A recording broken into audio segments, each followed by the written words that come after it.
amigos, nuevamente con ustedes en el programa Reflexiones de Pedro Luis Echeverría.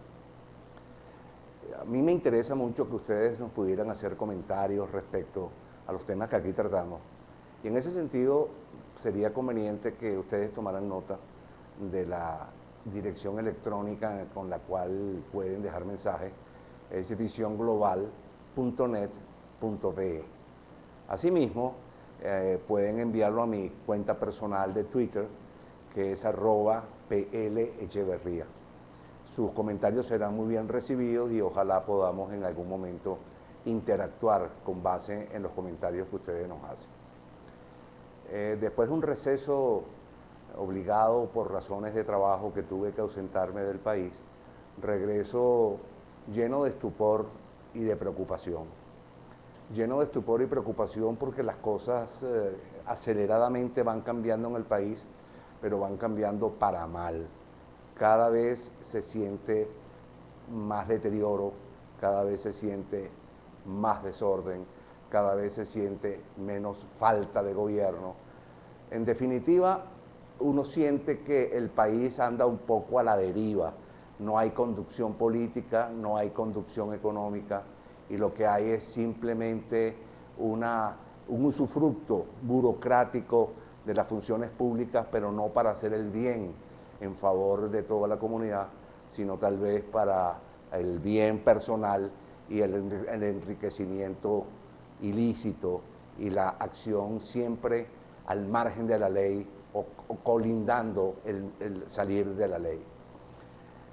Yo quería referirme hoy a varios temas, entre otros el relacionado con la política internacional del gobierno. Sin lugar a dudas que la política internacional de este gobierno, heredada en todas sus partes del gobierno anterior, del que se fue, tiene como particular característica es una profunda ignorancia de los temas que tiene que confrontar un país que forma parte de la comunidad internacional. Tiene una ignorancia supina en cuanto a los temas de palpitante interés para el país e igualmente una ignorancia enorme frente a cómo tratar esos temas. Es una política internacional irresponsable porque es una política que no se detiene a examinar los reales intereses del país, sino simplemente asume posiciones porque quiere aparecer ante el mundo como un gobierno supuestamente soberano, antiimperialista, etc. Y lo que hace es poner en evidencia la dependencia que tiene hasta del punto de vista internacional de las directrices que proceden de Cuba y de otros países con influencia ideológica aquí en Venezuela. Se caracteriza también la política internacional de este gobierno por establecer asociaciones indebidas, inconvenientes, no adecuadas para los intereses del país. Así encontramos, por ejemplo, que se habla de Snowden y se ataca la posibilidad de que Snowden sea extraditado a los Estados Unidos, etcétera, pero sin conocer a fe cierta qué es lo que significa Snowden y qué fue lo que hizo Snowden y por qué Snowden es un delito de reo, es un reo de delito común. Desde ese punto de vista, entonces, el alto contenido ideologizante o ideológico que tiene la política internacional venezolana, de alguna manera determina que no se pueda actuar conforme a los altos intereses del país, sino conforme a los altos intereses de esa precisamente posición ideológica. Así encontramos, por ejemplo, que Venezuela establece alianzas con países como Irán, con países como Bielorrusia, con países que son dictaduras, países en donde no se respetan los derechos humanos. Aquí en Venezuela, en Irán, se lapida a una mujer por algún delito cometido y aquí nadie dice absolutamente nada, el gobierno no dice absolutamente nada porque se trata de un acto salvaje realizado por un socio, con un aliado internacional. Igualmente olvida la violación de los derechos humanos en Bielorrusia, olvida que esa es una dictadura férrea y sigue hablando con Bielorrusia, haciendo negocios con Bielorrusia, como que si nada estuviera ocurriendo. Entonces, si usted tiene y trata de establecer una política internacional principista, sin lugar a dudas que tiene que empezar en esa posición principista, en tratar de escoger mejor las alianzas que va a realizar y siempre velando por los altos intereses del país. Lo que gana Venezuela en cada ocasión que se establece una alianza política con algún país del orbe. Por el otro lado, yo creo que hay un tema fundamental dentro de la política internacional venezolana, o de este gobierno, para ser más exacto, en donde la desidia, en donde la indiferencia y en donde la ineficiencia se hacen patéticas. Es el caso de la reclamación exequiva de Venezuela, una reclamación legítima, históricamente legítima, corroborada los derechos venezolanos en la zona de Esequibo, corroborado por un jurado internacional, por la justicia internacional. Sin embargo, aquí en Venezuela, con la política internacional de este gobierno, se ignoran esos derechos legítimos que tiene Venezuela y se permite que Guyana ejerza actos de soberanía sobre territorio en reclamación y sobre zonas marítimas en reclamación. Eso no tiene perdón de Dios, porque en la política internacional las omisiones o los errores se pagan con creces. En definitiva, la situación en que nos coloca la actitud tanto del gobierno del que se fue como la actitud del gobierno de Maduro de no hacer valer los derechos venezolanos en la región Esequiba nos está creando problemas que tendrán su repercusión hacia el futuro. Cuando ya ellos no estén en el frente del gobierno, como seguramente no van a estar más, esa situación revertirá en contra de Venezuela. Así que nosotros reclamamos y exigimos que se cumplan con los requisitos establecidos en el protocolo de Guyana, que se está en el protocolo firmado entre Guyana y Venezuela, que se cumplan con lo que allí se establece y que en cada oportunidad que el gobierno de Guyana haga un acto de soberanía en aquellas áreas en donde estamos reclamando nuestros derechos legítimos, que Venezuela presente la protesta correspondiente y haga valer sus derechos. Esa es la manera de hacer la política internacional y esa es la manera de responder a la situación que estamos viviendo. Por otra parte, nosotros pensamos que finalmente este gobierno le está haciendo daño al país no solamente desde el punto de vista interno, no solamente desde el punto de vista de la debacle económica en que ha sumido el país, sino que también los fueros internacionales del país los están poniendo en tela de juicio con esa política, repito, ideologizada, estúpida y sin fundamento. Bueno, dicho esto, creo que sería conveniente que ahora hiciéramos una breve reflexión sobre la situación de la escalada gubernamental. Yo siento que la violencia gubernamental está en escalada. Ya no solamente se trata de perseguir y acosar a los dirigentes de la oposición, sino ahora de lo que se trata es de tratar de crear dentro de la Asamblea Nacional las posibilidades de tomar la acción contra algunos de los parlamentarios a objeto de poderlos desincorporar de la actividad de la Asamblea Nacional y poder incorporar quizás algunos suplentes de esos a quienes se pretende desincorporar, algunos suplentes que aparentemente tienen algunos vínculos con el gobierno. Entonces el gobierno está desesperadamente buscando el diputado número 99 que le permitiría obtener la aprobación de una ley habilitante supuestamente para luchar contra la corrupción, pero en el fondo es para seguir tratando de entronizar en el país un sistema político que ha demostrado su inviabilidad, que ha demostrado su ilegitimidad y que ha demostrado que el país no lo acepta ni lo quiere. El país está dividido precisamente por eso, porque no está de acuerdo,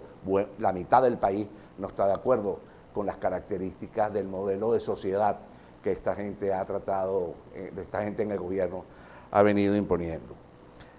La acción del gobierno, esta escalada del gobierno, se caracteriza también por la ilegalidad en las acciones realizadas.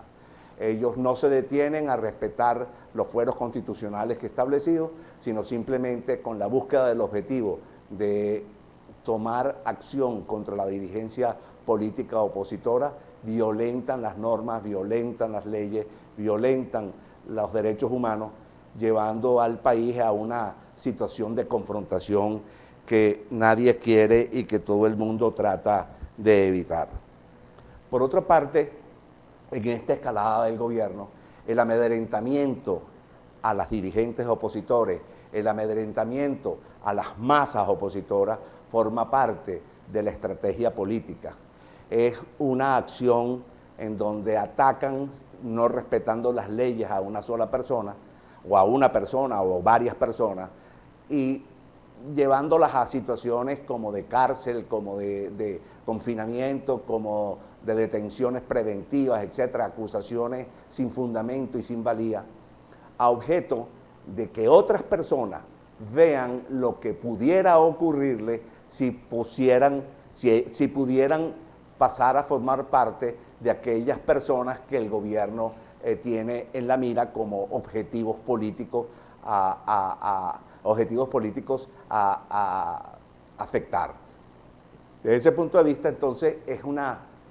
escalada que yo creo que fue perversamente concebida con el objeto de ir sembrando el miedo entre las masas, sembrando la duda, sembrando la inquietud, para que los actos de acción política de la oposición estén limitados a evitar en lo posible que el gobierno pueda valerse de alguna artimaña o argucia pseudo jurídica para atacar y para afectar a la dirigencia opositora y a todo aquel que se le oponga al gobierno. También creo que es conveniente que hagamos una breve reflexión en torno a lo que ocurrió ayer, el gran apagón nacional que ocurrió ayer. El gobierno, una vez más, irresponsablemente, por boca del señor Maduro, llega a señalar que la oposición ha dado un golpe eléctrico. Pero por Dios, si ustedes tienen el control de todas las instituciones, tienen el control de todas las instalaciones eléctricas del país, y entonces, ¿cómo es posible que se produzca o que se pueda producir un saboteo de la magnitud que esto tiene y ustedes no tengan todavía ni un acusado, ni una gente presa, ni una prueba? Sencillamente, esto esconde la gran corrupción que hay en el sistema eléctrico venezolano, todo el dinero que allí se gastó y que no se cumplió con establecer las plantas que generarían electricidad para satisfacer las necesidades del país. Entonces están ocultando la gran corrupción, están ocultando la falta de mantenimiento, están ocultando la falta de inversión. En otras palabras, están ocultando la gran irresponsabilidad que han tenido con el país entero en lo que se refiere al sistema eléctrico. Primero era que el Guri estaba de bajo nivel, después era que no llovía, después eran unas iguanas, y así sucesivamente fueron apareciendo muchas y muchas excusas, pero los apagones siguen, el país sigue padeciendo de falta de electricidad, el país esta gente no logra resolver el problema que tiene el país, afectando a las personas, afectando a las instituciones, afectando a las industrias, afectando a las empresas, afectando el sistema de transporte público, afectando el sistema de telecomunicaciones. En definitiva, esta gente una vez más fracasa en su intento de resolver el problema eléctrico y una vez más incurre en la absoluta irresponsabilidad de decir que no son ellos los responsables de lo que aquí está pasando, sino que la responsabilidad hay que buscarla en otras fuentes o en otras áreas. Una mentira más de las tantas que este gobierno prodiga a diario. Por último, quería hacer un comentario en torno a la economía. Generalmente venimos haciendo el comentario que el modelo económico que este gobierno ha venido siguiendo no funciona, que ese modelo económico genera desempleo, genera escasez, genera inflación, genera desinversión por todas las características que este sistema tiene. Pero en lo concreto, ahorita nos encontramos que en lo que va de año, 8 meses del año 2013, la escasez se mantiene en los mismos porcentajes en que se ha mantenido hasta ahora. Siguen las luchas por la harina pan, siguen las luchas por los bienes de primera necesidad, sigue la gente teniendo que concurrir a distintos mercados para obtener medianamente la canasta familiar. En definitiva, la escasez sigue entronizada y en 8 meses del 2013 y en lo que va de gobierno de Maduro no han podido resolver el tema de la escasez, no han podido resolver el tema de la inflación. La inflación ya apunta anualizada que para el año 2013 alcanzaremos una inflación entre 45 a 47%, una cosa inaudita frente a un país con la producción de petróleo, con los ingresos que ha tenido y con los ingresos que todavía tiene de petróleo. Pero la mala administración, la corrupción no han permitido que se pueda tomar las acciones necesarias para traer una situación distinta para el país. Fíjense ustedes que el sistema SICAD, en los 8 meses que lleva el año 2013, ha aprobado entre 700 a 800 millones de dólares para satisfacer las necesidades de importación y de las necesidades personales de algunas entes que han concurrido al SICAD. Pero el precio del dólar paralelo no se abate. Sigue creciendo el precio del dólar paralelo. El dólar paralelo sigue derrotando las políticas del gobierno, porque el gobierno no tiene suficientes dólares, a pesar que con los anuncios de la posible confrontación de Estados Unidos en Siria, ha sido posible que el precio del petróleo se incremente a 107 dólares por barril en lo que es la canasta venezolana. Y sin embargo, la situación de escasez de divisas, la situación de no poder satisfacer las necesidades del mercado de divisas en Venezuela se mantienen. Pero ello es porque el gobierno malbarata, mal usa y mal planifica todas las responsabilidades que tiene en materia económica. Este gobierno nos está llevando al caos, este gobierno nos tiene en el caos y este gobierno no puede seguir haciéndole daño al país. Los venezolanos tenemos que tener respuestas claras y esperamos que en diciembre, con las elecciones municipales, tengamos una respuesta clara y contundente que nos permita en el año 2013 tomar acciones políticas que nos lleven a colocar al gobierno en una situación que tenga que cambiar el modelo o que tenga que introducir los cambios necesarios para poder continuar gobernando en Venezuela en lo que le resta del periodo constitucional. Así que el director nuevamente me hace señas que ha llegado el final del programa. Le quiero agradecer al señor Ramón Arias, el director del programa, por toda la atención que nos presta para poder realizar estas reflexiones. Y nuevamente me quiero despedir de ustedes hasta el próximo miércoles, en donde estaremos nuevamente a esta hora conversando sobre algunos temas de trascendental importancia para el país. Tengan todos muy buenos días y nos vemos el próximo miércoles.